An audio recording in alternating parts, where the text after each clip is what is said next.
Coming at you hot, it is the world's favorite asthmatic goth dad. This is LEGO Star Wars 8010 Darth Vader.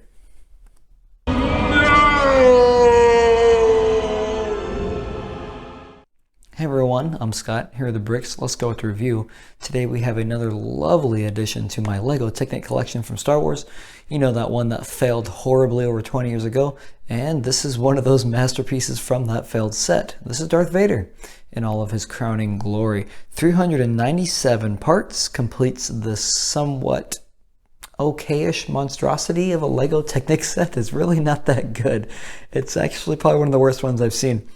It was released back in 2002, so it is 20 years of age, and it only ran for 1 year. It ended actually in 2003 for a retail price of $40 back in the day. You can buy one now used for $45 and buy brand new for about $65, which I think that's kind of malarkey. That is Brickset's listing price for these, but if you go onto eBay or if you go onto Bricklink, you will find these are about $100 a piece. So I'm kind of sketch on that estimation there. These are actually kind of expensive, and I wonder if it's because of that top helmet piece and the cloak itself.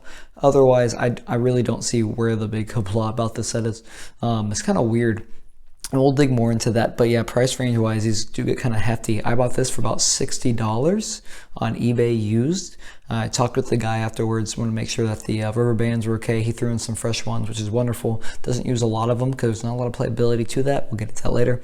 But the stickers on these are just horrible.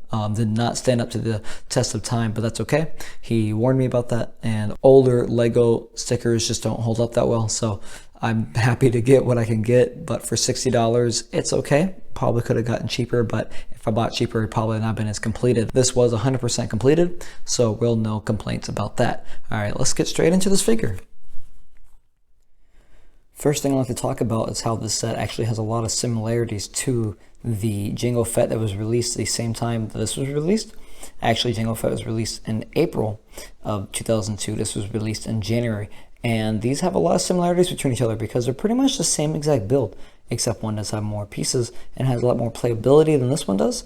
I just feel that they did a better job with the Jango Fett. This one just feels more like a hollow shell of what the Jango Fett actually is for a set. There's not a lot of playability with it. This is more just like a posable figure and has a little details to show off that it is Darth Vader. That being said, let's start talking about some of the most important aspects of the set, which are the helmet and the cape. Now, what's really unique about this set is the cape and the helmet. You just don't get these kind of elements in Legos anymore. And to think that these were like huge molded Lego pieces from 2002 kind of blows my mind. But the head over here is actually not that impressive and looks horrible in my opinion. He has the crotch piece of Jango Fett actually for the mouthpiece, which they tried to do some detailing with the little Technic pegs here with the gray with the black. So it kind of looks like Darth Vader's helmet. But, you know, other than that, the eyes are just two translucent pieces of the Technic rollers, or Technic tubes, I guess you would call them. Not really sure exactly what they're called. But you those for the eyes, so it has that later on Darth Vader look, well, more like that Episode 3 Hayden Christensen version, because I do have him giving red eyes for those suits. But the important part is the top of the helmet, which actually very easily to remove as I struggle with it. I don't really want to break the helmet off, but it just comes off. Comes off like that. And he just looks like a dork. I mean, there's a little mohawk on that side. They do have, interestingly enough, the head is attached with a ball socket, which is awesome. So it gives him complete not really 360. Well, yes, 360. It gives him 360 mobility, and so you can have his head positioned anywhere. It looks kind of like a robot, honestly. But yeah, that's really what his head looks like without the helmet. And the helmet top piece is really neat. It is a solid piece, probably, I think, one mold. Helmet here. And the helmet here is actually a really neat piece. I think it's one molded piece, so that's really cool. It is kind of aged because it is a used set, so it's probably a little dusty and whatnot from years of being out, but I love it, and it actually looks just about an accurate version of Darth Vader's helmet. Honestly, it looks like a toy version you would sign on like a huge actual toy figure. So it just falls back on the head, and that's really one of the crowning achievements of this set, is having a Darth Vader helmet like this piece and just having able to do that head. As ugly as that face looks, this is pretty cool. Now let's talk about that cape. The second most impressive part of the set is actually the huge fabric cape that they give us for this set. It's pretty much a blown up version of the minifigure cape, so when it comes to design and overall just aesthetic, it's pretty much exactly the same. The only difference is that you have two Technic pieces right here on the top of the shoulders, which kind of hold it together. You can see them right there and there. It just goes right over that, and a Technic piece for the helmet, which just comes on for the head. So that's how it stays in place, and it stays in place very well. It actually works very well with the rest of the set. It hides a lot of the spacing and a lot of the open space that this set has. It is a Technic set, so there's gonna be a lot of open space, and it does a wonderful job of hiding that, and it really just ties the whole set together, because without it, he's just a frail looking Technic set. So kudos to that. It does a real good job of holding everything together and really puts the set in perspective of actually being a Darth Vader figure. Now this fabric has two sides to it. The inside is a nice satin, and it feels very good. I think it's satin, but it feels very nice and smooth. Does a wonderful job of blacking out any light from coming in, so I do like that. And on the back side, we have a not so good fabric side. It's like a felt. It has a very, I don't know, microfiber kind of texture to it, and I'm a big texture guy, so when I rub this against my fingers, it just feels yucky. It feels, I don't know, gross. It rubs against the textures of my fingertips, and I hate it. But it does a good job of really having this nice black look to it, and it blocks out the light very well, so you don't see much through it, and it just gives it more of a more menacing Darth Vader vibe. Other than that, no real fraying, so I'm really happy with that, and that's pretty much it for the cape. Let's go for the rest of the body and the build. All right, now with the build, we're gonna start off with the legs here. The legs are pretty much the almost exact same design as the Jango Fett ones. They are put at an angle, so he does have a little stance here. The only thing of importance to note is that the boots over here are nice bionicle pieces, but they have these little armor things on them. I don't really know what they're called, but these weird little armor plates for his toesies to make it look like a more smooth boot. I don't really know why they included that, but it's okay. It's kind of cool. It does get a more sleek design, but whatever. And the rest of the legs are pretty much exactly the same, so there's not much to talk about it. You do have a nice little cod piece, which we're going to zoom up here a little bit more to the upper torso. Right here, he has a huge Schlangen cod piece right there in the middle to protect his family jewels, if there is any. I'm not sure if any of those survived from the actual pit on Mustafar. But the upper torso here is where it really seals the cake. You have some wonderful details, which are like the tubing here, the Technic tubing, and the other Technic tubing right here, which are supposed to give off the illusion of his torso and some of the curves, because everybody knows that Darth Vader is a very curvy man, so you need those. And honestly, I really like that, because it does kind of give that V shape that his actual suit does have, but it's a Technic set, so it kind of just falls flat because it's very empty and spacious. Now, another cool thing is you have a little bionicle. What are those? What are they called? The small bionicle ones, the little ones you get in the tubs. Little ones. I don't remember what they're called. I'll probably put the name onto the edit. But those pieces, you have their head right here. You know, the ones that flip open and have the mask inside. That's what that is. That's what that piece is. They use a bionicle piece here for his chest plate.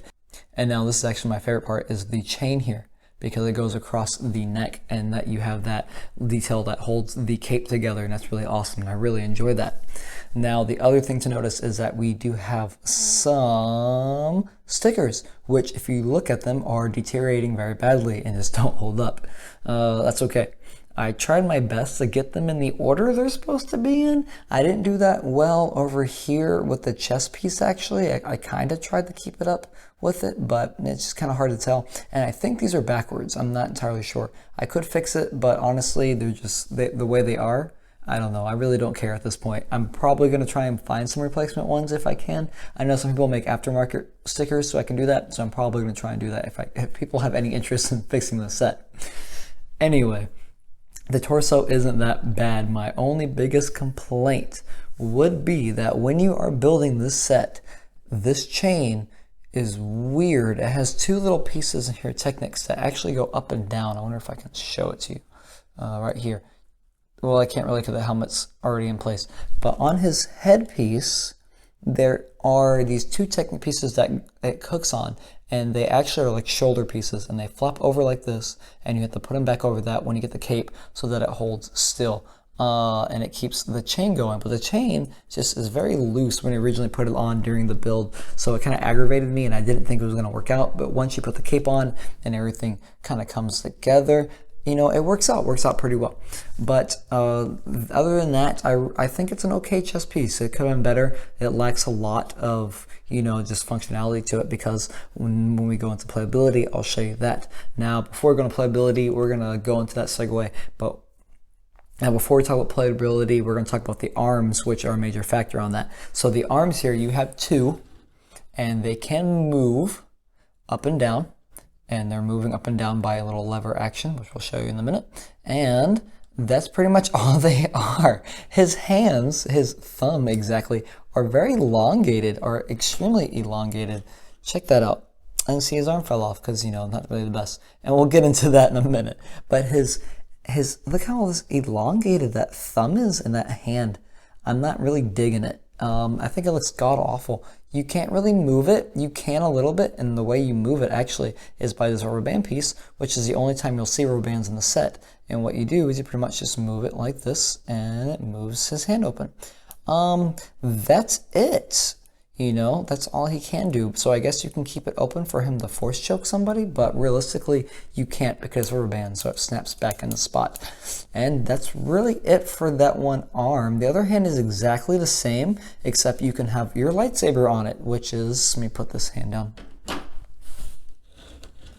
which is right here, and it's just a big stick. And actually this lightsaber looks horrible if I can take it off. All right. And this is the lightsaber, and it looks horrible. Look at that hilt. It's like no, well, you're not going to get any detail, first off. But look how bad that looks. It's just a silver tube, a bunch of red translucent tubes with white Technic pieces in the middle. As you can kind of see that, white Technic pieces, and that's it. And you just, that's the whole thing.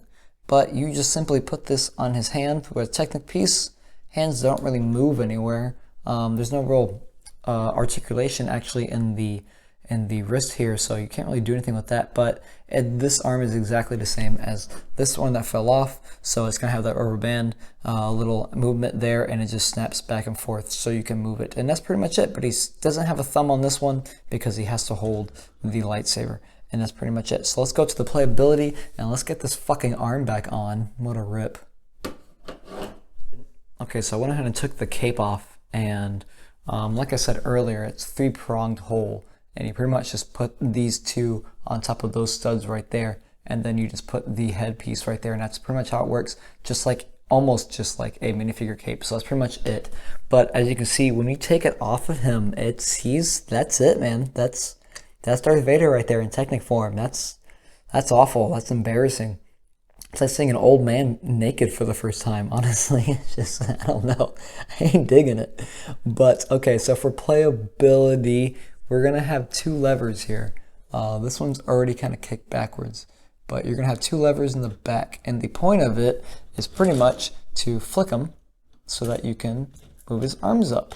I got to fix his one arm because that's actually not working well. But when that happens, it kind of kicks the plate on top of his chest up, so that's kind of weird, but it works out, and that's pretty much all he does. Not a lot of mobility to it. I guess I can fix that arm and get that, but a better example would probably be this arm, but not a lot of mobility to it. He just goes up with it, and you just, oh, I don't even think that arm's going to work.